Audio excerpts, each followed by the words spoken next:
Cathedral kumenetu mu tsiku la lero mtsogolo dziko lino amapemphera nawo kuno ndi kumalechereche kwa mwambo ya misa imenetu imachitika kuno ku St Peters, ndipo chotsatira nchakutero mtsogolo dziko lino akhaletu akutuluka mtchalichi muno kutero abwerere ku nyumba yachifumu ya Mzuzu, makamaka ku Mzuzu State Lodge.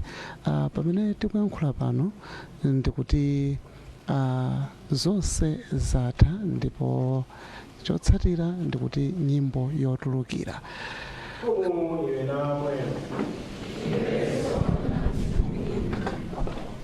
Wabiseni chiutawa pakono zonse wadada na mwana na mzimu mutuwa. Rutani mumtende wa Yesu Kristo misa ya mala. Ungwelu waneni yawe, ndiye chipanda satane, ndiye mbigiri wane, alitenda kutinope, ndiye mbigiri wane, alitenda kutinope, akumu lopekeza jani, akumu lopekeza.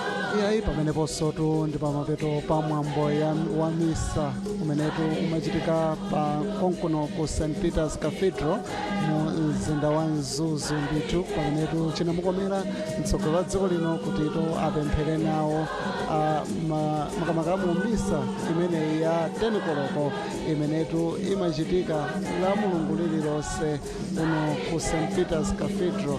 Pamakhala misa zitatu: misa ya mawa, misa imene imakhala ya mchingerezi, pali misa ina misa ya 8 o'clock imenetu imakhala misa ya ana, ndipo pamatsakhalanso misa ina ya 10 koloko imenetu ndithu ndi misa ya mchiyankhulo cha chitumbuka imene mtsogolo dziko lino anakhala nawo. Nde pakatali pano chimene chikuchitikatu nchakuti mtsogolo dziko lino akhaletu akusayinira buku la alendo limenetu aliyika panja pa khomokhomo pa tchalichi chimenechi cha St Peters Cathedral, ndipo akusayinira kuti inafika kudzapemphera nawo mtsiku la lero ndi mbiri, chifukwa choti ndikoyamba kuti mtsogolo dziko lino adzapemphere pa tchalichi chimenechi cha St Peters Cathedral ku Mzuzu chilowereni pa udindo umene wa upresidenti.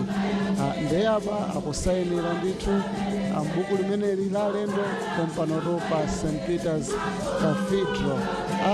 Anayankhulapo a Bishop Mthandizi amene watu ndi Bishop Suzio Nyirenda kudandaulapo mavuto ena amene diocese yawo ya Mzuzu akumana nawo.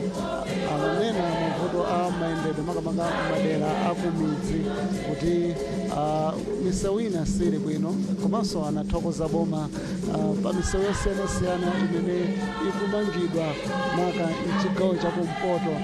Anayankhulaponso za msewu wa M1 umenetu ngakhalenso kuno ku chigawo chakumpoto ukuyeneratu kuti udutseko. Nde anathokoza kuboma kuti msewu umenewu pakatali pano ukumangidwa, komabe anapempha kuti ntchito imeneyi itapitirira ndithu kuti anthu adzapindule pamanena kuti msewu umenewu ukatha amene adzanyadire nda Malawi tonse.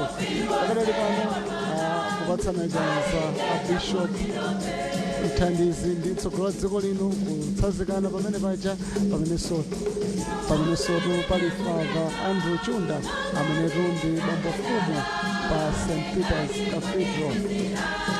Kufika na pamene mtsogolo wa dziko lino akunyamuka pano pa St Peters Cathedral, wanji ndithokoze azanga onse amenetu tinagwira nawo ntchito kuno ku St Peters Cathedral, komanso ndithokoze inu amenetu mwatitsatira nyimbo yonseyi pompanotu pa MBC TV komanso pa MBC Radio 1. Ine ndi Shalomanga, mwakoma nonse. Bye bye.